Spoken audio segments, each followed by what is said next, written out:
अगर आप TGT, PGT या किसी भी कॉम्पिटिटिव एग्जाम की तैयारी कर रहे हैं, तो आज की ये क्लास आपके लिए भाग 2 को आसान बनाते हैं।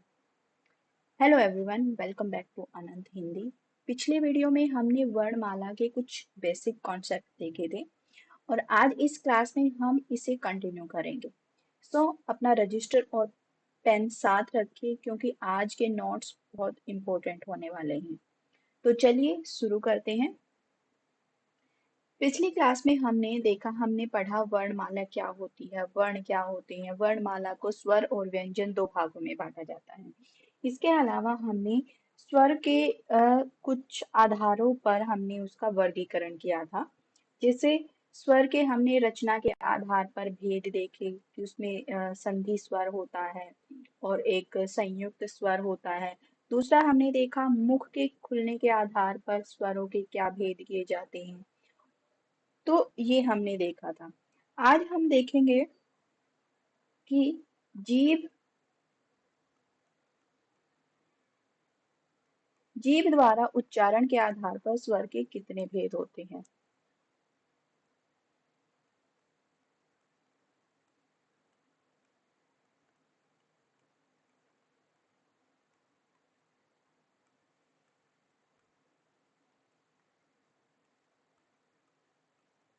आज हम पढ़ने वाले हैं जीभ द्वारा उच्चारण के आधार पर स्वर के भेद हम पढ़ रहे हैं।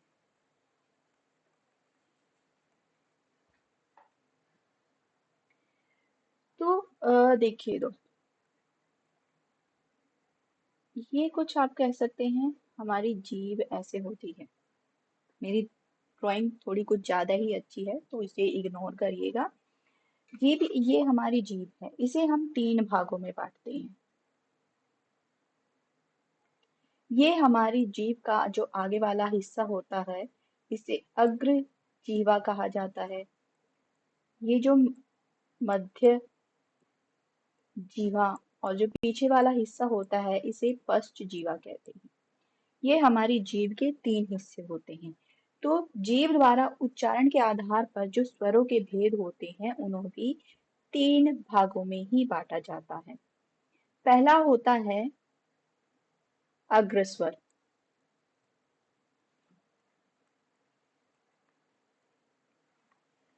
दूसरा होता है मध्य स्वर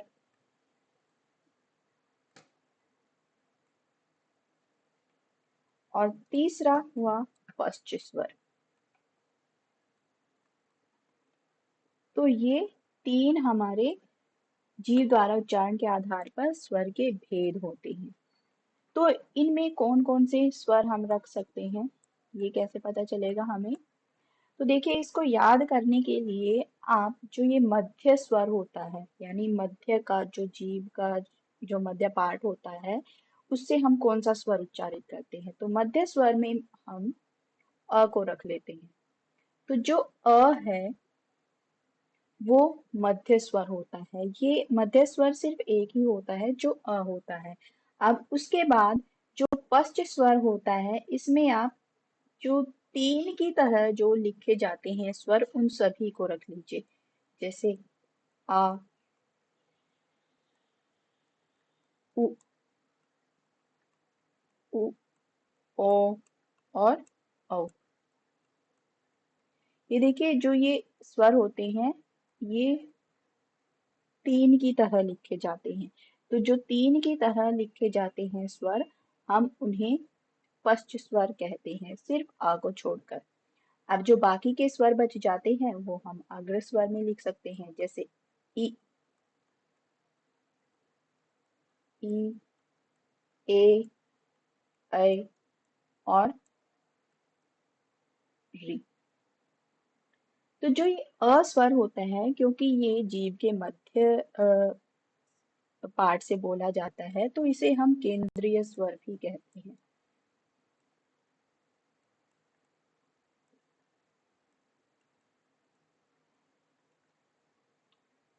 अब यहाँ पर एक बात बहुत इंपॉर्टेंट है कि जो री होता है, री का उच्चारण कैसे होता है, वो ऐसे होता है। यानी ये व्यंजन है और व्यंजन पे इ की मात्रा लगी हुई है। तो इसका क्योंकि इसका उच्चारण जो है वो व्यंजन है आचार्य भोलानाथ तिवारी जी।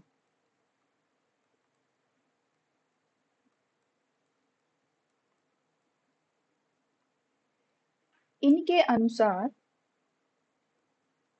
क्योंकि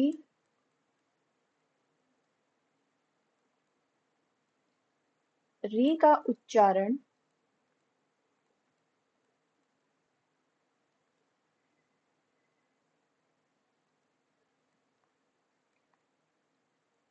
व्यंजन री की तरह होता है,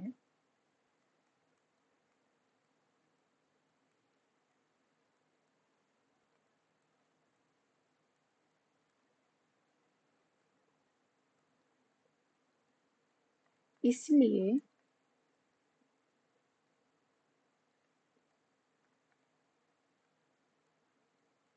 उच्चारण के आधार पर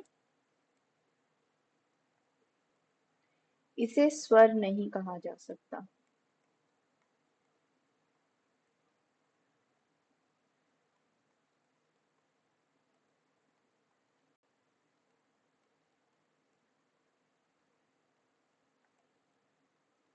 तो ये उनका कथन है। बाकी के जो हिंदी विद्वान हैं वो री को एक स्वर मानते हैं, लेकिन आचार्य भोलानाथ तिवारी ही इकलौते ऐसे हैं जो री को उच्चारण के आधार पर स्वर नहीं मानते हैं। तो ये जो है ये इम्पोर्टेंट हो जाता है आपके एग्जाम पॉइंट ऑफ व्यू से, आप इसे इम्पोर्टेंट मार्क करके चलिए। तो ये थे हमारे जीव द्वारा उच्चारण के आधार पर स्वर। अब बात करते हैं नासिक्यता के आधार पर।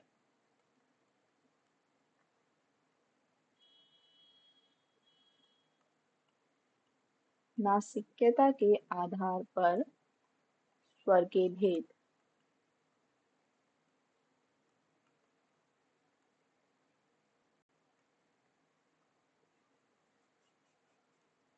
नासिक्यता के आधार पर भी स्वर के दो भेद होते हैं।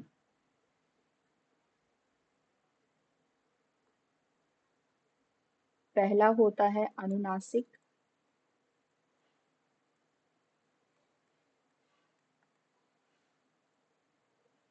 और दूसरा होता है निर्नुनासिक।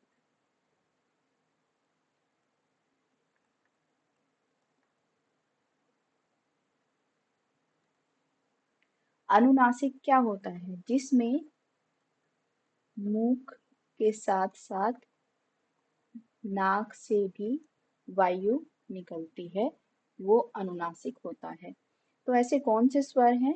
इसमें होता है अंग और चंद्र बिंदु सहित स्वर।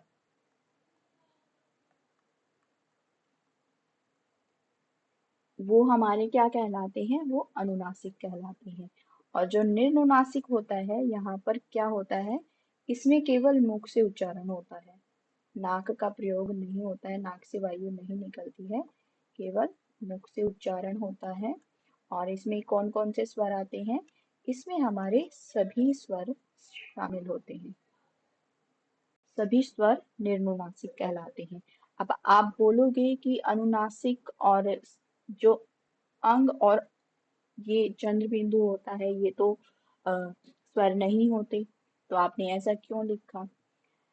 तो मैंने यहाँ पर बोला है कि जब स्वरों के साथ यानी जो हमारे आ ई जितने भी हमारे स्वर हैं उनके साथ हमारा अनुस्वार और ये चंद्र बिंदु अनुस्वार और अनुनासिक इन दोनों का प्रयोग किया जाता है, तब हम उन स्वरों को अनुनासिक कहते हैं। तो जितने भी हमारे 11 स्वर हैं उनके साथ अनुस्वार और अनुनासिक का प्रयोग क्या होगा? अनुनासिक कहा जाएगा। अब एक आधार पर भी और हम स्वरों को बांटते हैं, वो होता है ओष्ठ के आधार पर।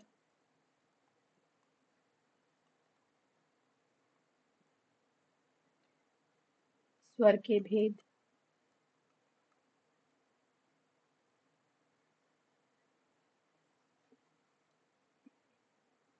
ओष्ठ के आधार पर मतलब ओष्ठ की जो स्थिति, होठों की जो स्थिति होती है स्वरों का, स्वरों को दो भागों में बांटते हैं।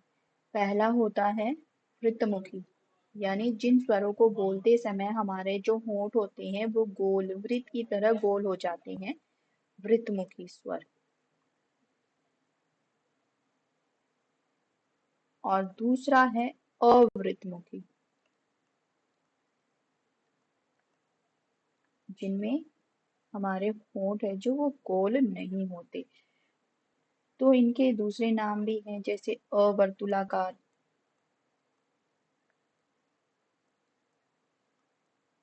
अवर्तुलाकार या अवृत्ताकार,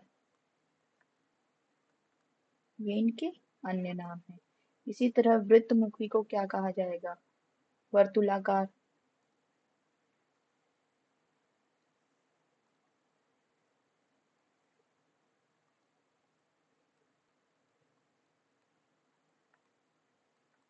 वर्तुलाकार या वृत्ताकार स्वर भी इन्हें कहा जाता है। अब आप उच्चारण करके देखिए कौन से वो स्वर हैं जिनका उच्चारण करते समय हमारे जो होंठ होते हैं, ओष्ठ होते हैं, वो गोल हो जाते हैं। तो उनमें क्या शामिल होंगे? दोनों हमारे ऊ,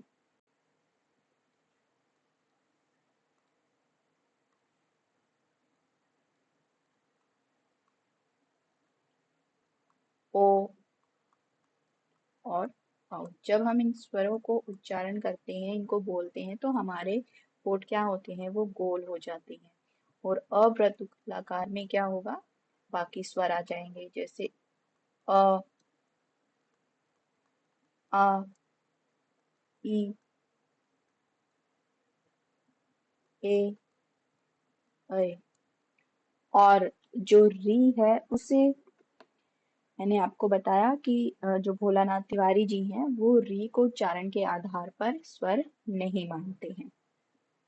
तो ये थे होठों के आधार पर स्वर के भेद। अब दूसरा आधार है जीवा पेशियों में, यानी जीवा क्या होता है? हमारी जीभ।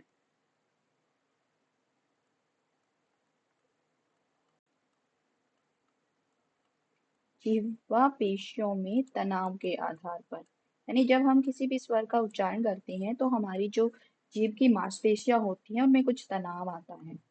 उस आधार पर भी स्वरों को बांटा जाता है। तो उस आधार पर भी दो प्रकार के स्वर होते हैं। पहला होता है शिथिल, शिथिल स्वर। और दूसरा होता है दृढ़ स्वर। जो शिथिल स्वर होते हैं इन्हें कोमल स्वर भी कहा जाता है। और दृढ़ स्वर को क्या कहा जाएगा? कठोर स्वर। शिथिल स्वर में हमारे आ जाते हैं अ, इ और उ। और बाकी जो बचे स्वर है वो हम यहाँ पर रख देंगे।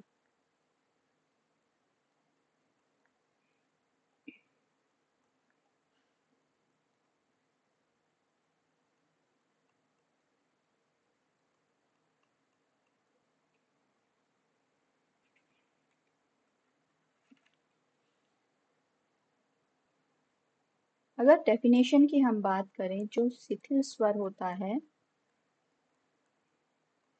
शिथिल स्वर की डेफिनेशन अगर हम कहें या हमसे पूछी जाए तो क्या होगी? यानी जीवा, जब हम जिन स्वरों का उच्चारण करते हैं उनमें जीभ की मांसपेशियों पर, यानी जीवा की मांसपेशियों पर ज्यादा प्रभाव नहीं पड़ता।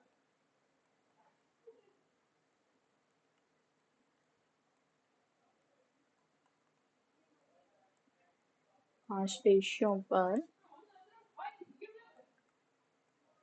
ज्यादा प्रभाव नहीं पड़ता।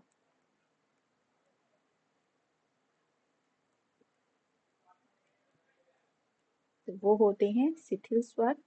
वैसे ही जो कठोर या दृढ़ स्वर होते हैं इनकी डेफिनेशन में क्या लिखेंगे हम? बिल्कुल इसका अपोजिट हो जाएगा। जीभ की मांसपेशियां होती हैं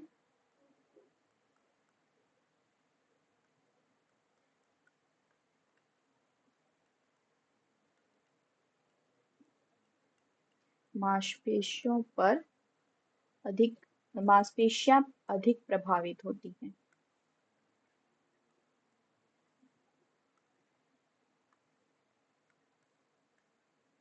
तो वो होंगे हमारे दृढ़ या कठोर स्वर।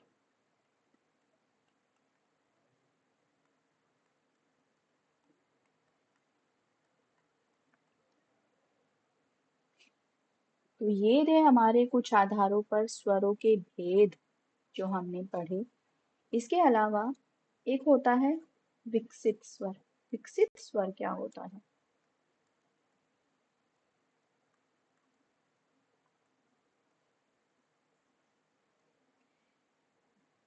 हमारी हिंदी का विकास कैसे हुआ है? सबसे पहले संस्कृत थी, उसमें अ आया, अ से आ बना, आ से क्या बना? ये आगत स्वर ओ बना, और ओ से क्या बना? ये चंद्र बिंदु बना, हमारा नासिक्य या अनुनासिक बना। तो ये जो होता है इसे ही, इसके बाद क्या कोई स्वर बना? बिल्कुल नहीं बना। तो ये जो होता है इसे ही क्या कहा जाता है? विकसित स्वर कहा जाता है। ये क्या होता है? पूर्ण रूप से ये विकसित हो चुका है। और ये क्या होता है? ये नासिक्य होता है, अनुनासिक ये होता है। और इसका विकास कैसे हुआ है? ये संस्कृत में नहीं था, यानी तत्सम जो शब्द होते हैं वहां पर नहीं था। इसका विकास कैसे हुआ है? हिंदी में हुआ है। हिंदी के विद्वानों ने इसका विकास किया है। और इसके अलावा आप क्या लिख सकते हो यहाँ पर? ये तत्सम शब्दों में नहीं होता है। ये कहाँ पर होता है? ये हमें तद्भव शब्दों में देखने को ये मिलता है। तो ये थे हमारे कुछ स्वर। आज की क्लास आपको कैसे लगी कमेंट करके जरूर बताइएगा। आई होप आपको ये टॉपिक बिल्कुल अच्छे से क्लियर हो गया होगा। अगर ये वीडियो आपके लिए हेल्पफुल रही तो इसे लाइक जरूर करिए और अपने फ्रेंड के साथ शेयर करिए। और हाँ, कमेंट में अपना फीडबैक देना मत भूलिएगा। अगर आप अपनी तैयारी को और भी ज़्यादा स्ट्रॉन्ग बनाना चाहते हैं तो हमारे चैनल को सब्सक्राइब जरूर कर लें। तो मिलते हैं नेक्स्ट वीडियो में, तब तक के लिए keep learning and keep drawing.